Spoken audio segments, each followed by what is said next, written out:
ಬಂದ್ರ ಈ ಕಡೆ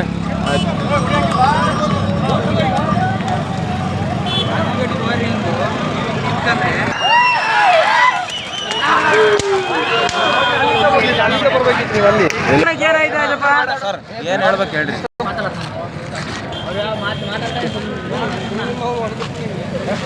ಹೇಳಿ ಬ್ರೋ ಸರಿ ಬನ್ನಿ ಎಲ್ಲ ಒಟ್ಟಿಗೆ ಬನ್ನಿ ಇರಲಿ ಹೇಳಿ ಬ್ರೋ. ವರ್ಷಕ್ಕಿಂತ ತುಂಬ ಜಾಸ್ತಿ ಆಗ್ತಿದೆ. ಎತ್ತುಗಳಾಗಲಿ ಟ್ಯಾಕ್ಟ್ರಿಗಳಾಗಲಿ ವೆಹಿಕಲ್ಗಳಾಗಲಿ ಯಾವುದೇ ಪ್ರತಿಯೊಂದು ವೆಹಿಕಲ್ ಆಗಲಿ ತುಂಬ ಜಾಸ್ತಿ ಆಗ್ತಿದೆ. ಭಾಳ ಕ್ರೇಜ್ ಆದರೂ ಇಂಥ ಯೂಸ್ಗಳಿಗೆಲ್ಲ ಭಾಳ ಕ್ರೇಜ್ ತುಂಬ. ಇಂಥ ಯೂಸ್ಗಳಿಗೆಲ್ಲ ಭಾರಿ ವರ್ಷಕ್ಕಿಂತ ಸೂಪರಾಗಿ ಆಗ್ತಾಯಿದೆ. ಜಾತ್ರೆ ಮಾತ್ರ ಅಂತರಗಟ್ಟೆ ಜಾತ್ರೆ ಅಂದರೆ ಸೂಪರ್.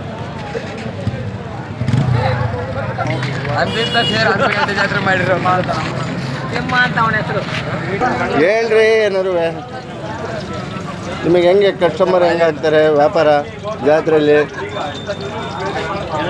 ಅದೇ ನೀವೇ ಏನಾರು ಹೇಳಿ ಹೇಳಮ್ಮ. ಏನಾದರೂ ಹೇಳಿ. ಅಯ್ಯೋ ವಯಸ್ಸಾದ್ರಿಗೆ ಗೊತ್ತಿರುತ್ತೆ ಹೇಳಮ್ಮ.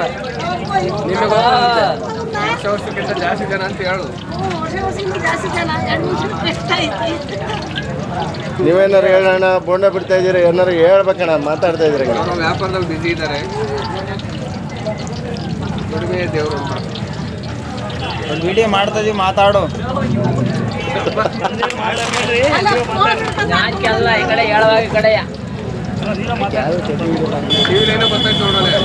ಅಲ್ಲೇ ಟಿವಿ ಬರ್ತೈತೆ ಕೆಂಪು ತಗೊಂಬರ್ರಿ.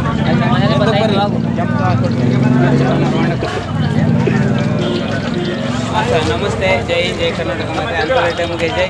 ದೇವರು ಕೃಷ್ಣ ಕಡೆದು ಚೆನ್ನಾಗಿರ್ಬೇಕು. ಇನ್ನೊಂದ್ಸರಿ ಕಣ್ಬಿಡಿ ಹಂಗೆ ಜೋರಾಗಿ.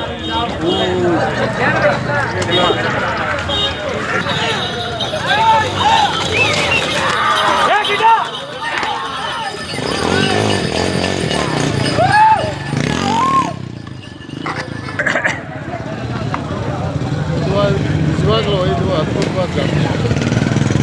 ಅದ್ಭುತವಾದ ಜಾತ್ರೆ ಅಂತಂದರೆ ರೈತ ಸಮಾಜದಲ್ಲಿ ಈಗ ದನ ಕರುಗಳು ಅಂತಕ್ಕಂಥದ್ದು ಸಂತತಿನೇ ಕಡಿಮೆ ಆಗ್ತಾಯಿತ್ತು. ಅದರಲ್ಲಿ ಈಗ ನಾವು ಒಂದು ಜೊತೆ ಎತ್ತು ತರಬೇಕು ಅಂತಂದರೆ 1 ಲಕ್ಷ 2 ಲಕ್ಷ ತರಬೇಕು. ಸಂತತಿ ಕಡಿಮೆ ಆಗ್ತಿರೋದಕ್ಕೆ ವಿಚಾರಕ್ಕೋಸ್ಕರವ ನಮಗೆ ಇದು ಕ್ರೇಜ್ ಐತಿ. ನಾವೆಲ್ಲ ನೆನೆಸ್ಕೊಂಡು ಬಂದೀವಿ. ಆದರೆ ಈ ಇತ್ತೀಚೆಗೆ ನಡೆಸ್ಕೊಳಕ್ಕಾಗಲ್ಲ. ನಮ್ಮ ಮಕ್ಕಳು ವಿದ್ಯಾಭ್ಯಾಸ ಮಾಡ್ಕೊಳ್ಳೋಕ್ಕೋಸ್ಕರ ಹೊರಗಿದ್ದಾರೆ. ಈಗ ನಾವು ನಡೆಸ್ಬೇಕು ಅಂತಂದರೆ ಈಗ ನಾವು ಗಂಡ ಹೆಂಡತಿ ಇಬ್ಬರು ಇದನ್ನು ನಡ್ಸ್ಕೊಂಡು ಹೋಗೋಕ್ಕಾಗಲ್ಲ. ನಮ್ಮ ಮಕ್ಕಳು ಸೇರಿದರೆ ಅದು ಸ್ಪಷ್ಟವಾಗಿರ್ತಿತ್ತು. ಆದರೆ ಇದು ನಿಜಕ್ಕೂ ನಡ್ಸೋಕ್ಕಾಗ್ತಾ ಇಲ್ವಲ್ಲ. ನಮಗೆ ಶಕ್ತಿ ಐತಿ. ದನಕರ ಸಾಕೊಂಡಿದ್ವಿ, ಹಸುಗಳು ಸಾಕೊಂಡಿದ್ವಿ, ದನಗಳು ಸಾಕೊಂಡಿದ್ವಿ. ಅದನ್ನು ನಿರಂತರವಾಗಿ ನೋಡ್ಕೊಂಡು ಹೋಗ್ತೀವಿ. ಆದರೆ ಎಮ್ಮೆ ಸಾಕೊಂಡಿದ್ವಿ, ಅವುಗಳನ್ನ ಸಾಕೊಂಡು ಹೋಗ್ತಾ ಇದ್ವಿ. ಬಟ್ ಏನಪ್ಪ ಅಂತಂದರೆ ಓರಿ ಕಟ್ಟಬೇಕು ಅಂತಂದ್ರೆ ಒಂದು ಉದ್ದೇಶ ಸ್ಪಷ್ಟವಾಗೈತಿ. ಆದರೆ ನನಗೆ ಅದನ್ನು ಆರೈಕೆ ಮಾಡೋ ಒಂದು ಶಕ್ತಿ ನನಗೆ ಉಂಟು. ಸರಿ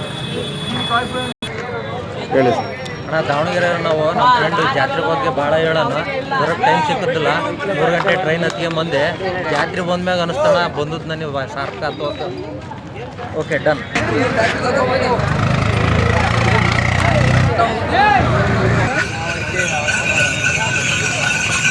ಏನ್ ಮಾತಾಡ್ಬೇಕು ಸೂಪರ್ ಆಗಿ ಕೇಳಿಸುತ್ತೆ. ಜಾತ್ರೆ ಬಗ್ಗೆ ಮಾತಾಡ್ಬೇಕು. ಒಂದೆರಡು ಮಾತಾಡೋಣ ಏನಾದ್ರು ಹೇಳೋದು. ನಮಗೆ ಬುದ್ಧಿ ಬಂದಮೇಲೆ ನಮ್ಮ ಅಪ್ಪ ರೋಡರು, ನಮಗೆ ಬುದ್ಧಿ ಬಂದಮೇಲೆ ನಾವು ಓಡ್ತಾ ಇದ್ದೀವಿ. ಈ ಬಾರಿ ಹುಡುಗಿ 12ನೇ ವರ್ಷ ಶುಕ್ರವಾರ ಓಡ್ತಿದ್ವಿ. ಈ 4 ವರ್ಷ ಆಯ್ತು ಅಜ್ಜಂಪುರಕ್ಕೆ ಹೋಗಿ. ಅಜ್ಜಂಪುರದಿಂದ ಮಂಗಳವಾರ ಓಡ್ತೀವಿ. ಏನಪ್ಪ ಅಂದರೆ ಆ ತಾಯಿ ಇವತ್ತಿನವರೆಗೂ ನಮ್ಮನ್ನು ಕೈ ಬಿಟ್ಟಿಲ್ಲ. ಏನೊಂದು ಸಮಸ್ಯೆ ಏನೊಂದು ಅಂದಂಗೆ ಕಾಪಾಡಿತ್ತು. ಏನಪ್ಪ ಅಂದರೆ ಇದು ಸಂತೋಷ ಅಂದರೆ 4 ಜನ ಎಲ್ಲೆಲ್ಲೋ ಇರ್ತಾರೆ, ಬೆಂಗಳೂರಾಗಿರಲಿ ಬೇರೆ ದೇಶದಲ್ಲಿರಲಿ, ಅಂತರ್ಗಟ್ಟೆ ತೇರು ಅಂದರೆ ಎತ್ತನ್ನು ಎಲ್ಲಿದ್ದರೂ ಕೊಂಡ್ಕೊಂಡು ಎಷ್ಟರೇ ದುಡ್ಡಾಗಲಿ ತಂದುಬಿಟ್ಟು ಒಂದು ಕ್ರೇಜು. ನಾವು ಎತ್ತು ಕಟ್ಟಿದ್ದೀವಿ, ನಾವು ರೈತರ ಮಕ್ಕಳು ನಂಗೆ ತೋರಿಸ್ಕೊಂತಾರೆ ಜನ. ಅದಕ್ಕೆ ತುಂಬ ಖುಷಿ ಪಡ್ತೀವಿ. ಏನಪ್ಪ ಅಂದರೆ ಇವತ್ತೆಲ್ಲ ನಡೀಗ ಈ ಸದ್ಯ ಹುಡಿರೋ 1000 ಗಾಡಿ ಆದರೂ ನೆಕ್ಸ್ಟು ಇನ್ನೂ ಜಾಸ್ತಿ ಆಗಲಿ ಅಂತ ಹೇಳ್ತೀವಿ. ಅದನ್ನು ಹೇಳೋಕ್ಕೆ ಕೈಯಲ್ಲಿ ಆಗುತ್ತೆ ಅಷ್ಟೇ. ಅದೊಂದು ಧನ್ಯವಾದ ಅಂತ. ಎಲ್ಲರಿಗೂ ಧನ್ಯವಾದ. ಇಲ್ಲಿಂದ ಇದ್ದಾಗೆ ಹಿಂಗೆ ಬೆಳೀಲಿ. ನಾವು ತಂದಿದ್ದೀವಿ, ನಮ್ಮವು 2 ಜೊತೆ ಇದೆ. ಒಂದು ಜೊತೆ ಓಡಿದ್ದೀವಿ, ಇನ್ನೊಂದು ಜೊತೆ ಮಂಗಳವಾರ ಓಡ್ತೀವಿ. ಸದಾ ಯಾವಾಗಲೂ ಹಿಂಗೆ ನಡೀಲಿ, ಇದನ್ನು ಹೇಳ್ಬೋದು. ಧನ್ಯವಾದ.